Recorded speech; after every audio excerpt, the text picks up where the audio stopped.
thank you both for taking time out of your evening to chat with me. It's very much appreciated. So we're here to have a chat about Boy Number 5, which has been selected to screen at FrightFest as part of the First Blood strand. Are you guys excited for the screening? Yeah, basically, yeah. Never dreamed it would happen at one point, really, but yeah, it's been great up to now. Are you guys going to be? Sorry. No, go on.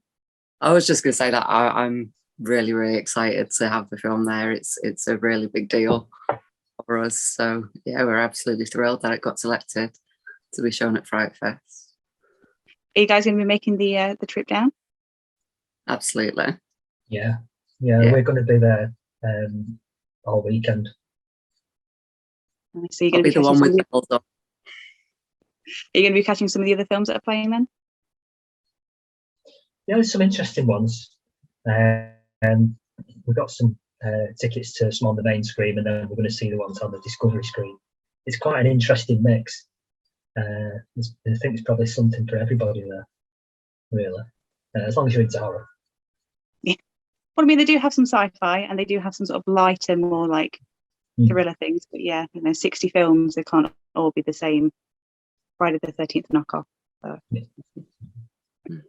I mean, I guess we should probably start, at the beginning. Where did the idea for the film come from? How did it come into being? It just sort of popped up, really. Most of the time, you get many ideas, and just one or two stand out as having legs, and the basic idea, it just came almost, half formed, really, which was, a vampire kid in social care, and for a while, I never thought anything more of it, for a long while, but it must have been there, fermenting, and then the opportunity came to do a more contained film, and this just naturally sort of lent itself to that and started to develop it, and it just sort of went from there. The story just wrote itself, really. And I mean, Laura, what was it about? Was it about the character that you connected to that made you think, yeah, I want to have a go at playing? She's a social worker. I'm not a social worker, but for a few years I was a family support worker working alongside social workers. So I've got a bit of a background in social care.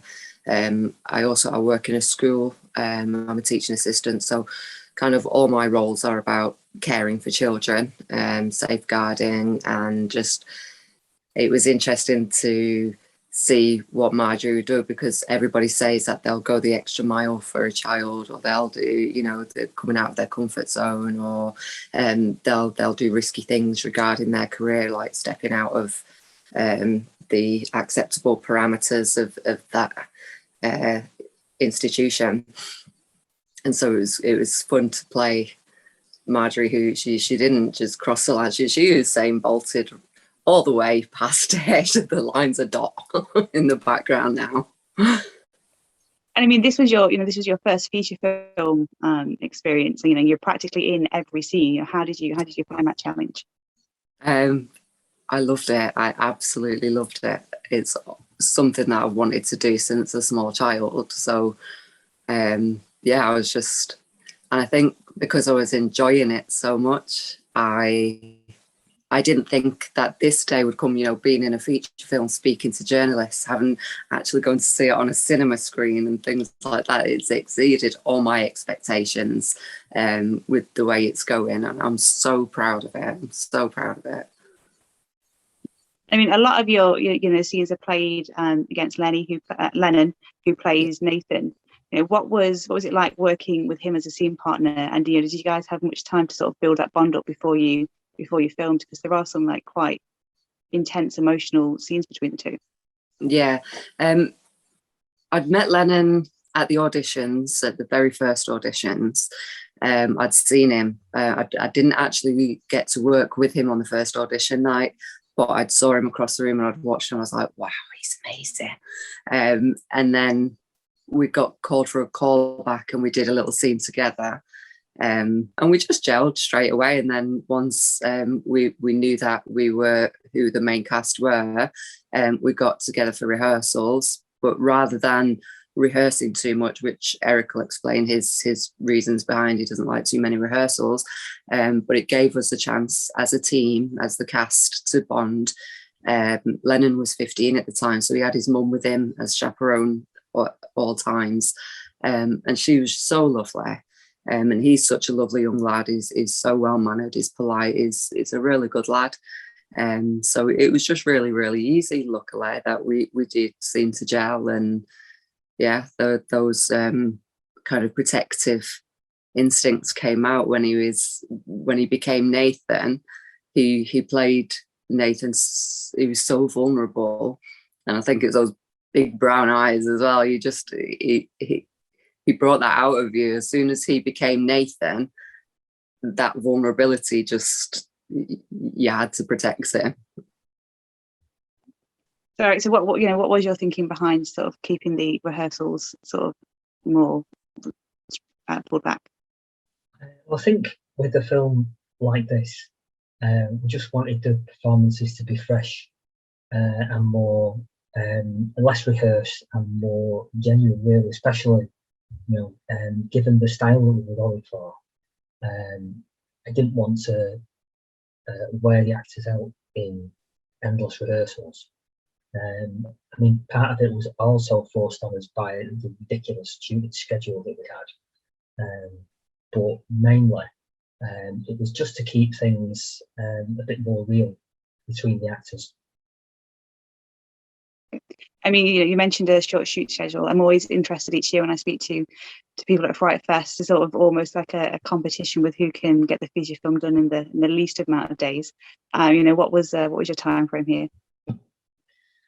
Well, because everybody was working, we had to work around that. So we shot at weekends primarily over the course of, I think it was something like 8 to 16 weeks, all told, but just 2 days at a time. But what meant that we were up against it really was our main location was due to be demolished the day after we were filming there, which was the care home, which was someone's house, and they were about to completely renovate. So that meant we only had one weekend, I think it was, there to shoot all that, and then it was gone. So we had a bit of a nightmare about that, meaning that the second day there we shot about 20 scenes in a day, including some of the really complicated special effects scenes, which meant that one of the actresses was like full makeup for about half a day, supposedly being a corpse. Then the next problem that we had scheduling wise was the offices, which were due to be redecorated because that was a working office, and all the walls were painted different colours. So we only had a limited amount of time to get that right. So although it sounds like we had lots of time, within those 16 weeks, we only had a few days to get it right, really. I bet those homeowners are kicking themselves now that the film's been at FrightFest. Because, So. yeah. you hear about the people that do pilgrimages to the house from Poltergeist and things, so I'm sure there would be a crowd for it, and they've shot themselves in the foot. I'm not sure if they even know yet that we were there. So. Well, this is possible. Yeah. I mean, there's one of the scenes that I really liked was when Majorie visits the club in order to try and find out a little bit more about what Nathan's going through. She goes and she interviews these people who I guess the way to turn would be who identify as being vampires. I mean, I think these are a real subset of people that exist. Were did you do research into that before you put them into the script? Just generally, really. I mean, I'm a fan of all things weird and strange. We did go to a rather extreme goth nightclub to get all our extras. So a lot of those extras are just people we dragged out of the nightclub the night before, and they just came as they normally come the next day, and just became our background extras. So we did do some research into that side of things, and it's just always generally fascinated me, that side of things, really. So I was aware of it. And I mean, I think this is one of two vampire films that I've seen so far that are showing at FrightFest, but they're both very different. The other one is a Christmas sort of comedy horror vampire.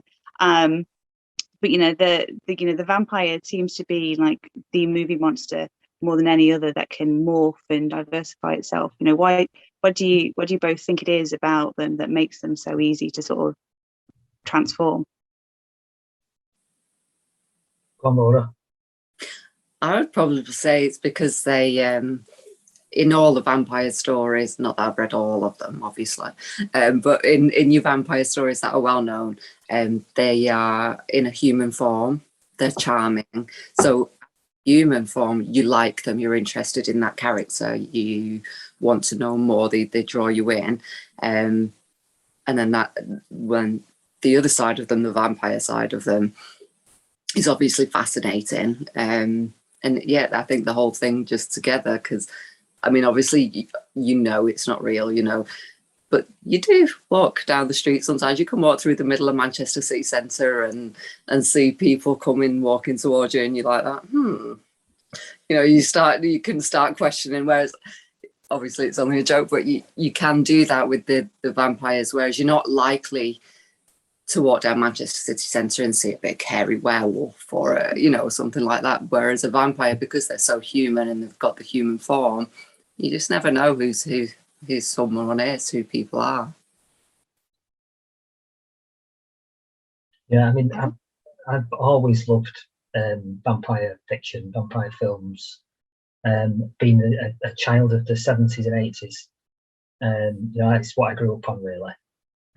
From your gothic hammer horror vampires to your 1980s cool trench coat wearing vampires, and it's a very flexible myth, I think, that can mean a lot of different things in different contexts. I quite like both aspects of it, that the vampire can be both a monster and a victim. And I guess that was my thinking in this. The basic idea of this was, what if a vampire was a real thing, a real medical thing? And how would the authorities cope with that? So that's kind of the angle we were coming from with it. And then all the other connotations of the vampire, a predatory creature disguised as a human being, but also someone that's capable of very deep emotion. I think we tried to bring out in this film, and there's a little motif that occurs in the film, whereby you're not entirely sure whether Lennon does have a genuine affection for Majorie, or whether it's just a show, just a predator putting on a show. So I think it's very flexible, and it just allowed us to play with it. And I mean, as much as the story does have this vampire element, it also has a lot to say about the state of the social care system. Majorie clearly shouldn't be back at work after her previous charge, but she kind of goes in because there's so much workload. Her boss is always saying, we've got this case, how are we going to do it? What changes do you think that the system needs to make to give these people the support that they so clearly need? We never sort of explicitly set out to make a critique of public service like that, but it is obviously there. I think it's no surprise to many people that everybody in public service is completely worked off their feet. But I don't know. I mean, you're probably best off answering that one, Laura. I just think it's funding. Everything comes down to funding, and the services that people need the most within social care. They're just not there anymore. They're being cut so much. The funding's being cut. The services are being cut. All the help and resources that people used to have are being cut. But people are still expected to have the same outcome. So a social worker will have a workload doubled, but still expect to have the same outcomes for every single family. I see it every single day working at the school. You know, I see children just neglect is a part of their life, and it's not taken it's not that it's not taken seriously, it's just not acted upon the way you would want it to be. As a caring person, you want it acted upon, but there just simply isn't the funds there for certain categories of people, and neglect isn't as bad as physical abuse. So neglect get pushed to one side whilst physical abuse will be focused on. And that's not to say that that's not right, but again, it just all comes down to funding. I think people within social care have the best intentions, and they can't always do the job that they want to do. And that's within children and adult services that I'm seeing at the moment in my day-to-day experiences. Yeah, I mean, I've got a 2-year-old, and I think when I was given my health visitor, I was like one of 80 people that she's got on her books. And how on earth can you look after 80 mothers and babies? It's it's just impractical. And then I guess it then pushes back on something that as a parent, I know that she's got like 80 people that she's looking after, so I don't really want to bother. And again, I guess things can escalate from there. So I think there definitely does need to be some sort of reform. And that's it. And with I don't really get into politics or anything, but the way the population's growing in every town, in every city, there's more and more children. My school has doubled its intake in the last few years, and we've had to build because it's literally doubled. So the population's growing so much, and the services are desperately, desperately needed, and the help is needed, and it's just not there, and it's really sad because, and I think that's why Majorie. She cares a lot, like I think most people in social care do. Their intentions are so good, and she just went a bit too far.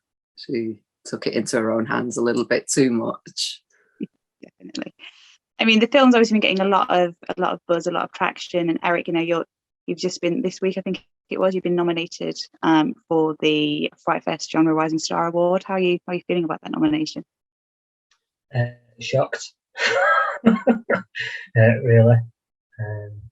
Yeah, it's fantastic, obviously, to be nominated for that. A complete surprise, really. So yeah, great. I mean, you've got some great company on that list alongside you. Yeah. Just being nominated is fantastic for us, fantastic for the film. So fingers crossed. I mean, FrightFest pass holders are, they're currently sitting at home trying to work out their schedule, what film they can watch when they can go to the Imperial for a pint. What should they take into consideration with picking, boy number 5? What are they going to get from watching this film that they might not get from some of the other films that are on offer? I think from people's reactions, it's different. It's a different style of filmmaking that perhaps people will be used to. If you're expecting the usual Hollywood fare, it's not that. We made the film on an absolute micro budget, but I think the performances hold up. And the performances are what carry the film. and the relationship between Margaret and Lennon in the film is what seems to hit home to people. So I mean, there are moments of pure horror in the film, for sure. But I think people just like it because it's kind of I'm not sure if fresh is the right word, but certainly different to your standard, you know, sit down, this is a horror film kind of picture. Yeah, I mean, I think to me it was sort of almost like a Broadchurch or similar sort of drama that you would see on the on like an ITV that everybody would just be like, you know, blowing up over, but there just happens to maybe be this supernatural element to it. So I think it's the sort of film that, you know, will resonate really well with the British public because that's the sort of thing that we watch all the time on TV. Yeah, I think it's a very British story in many ways.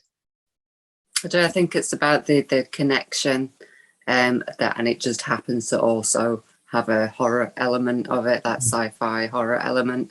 But I think really it's about the connection and the emotion that's shown between someone who's different, someone who's got different needs, somebody who presents differently, and how we manage that in society, how people react to that.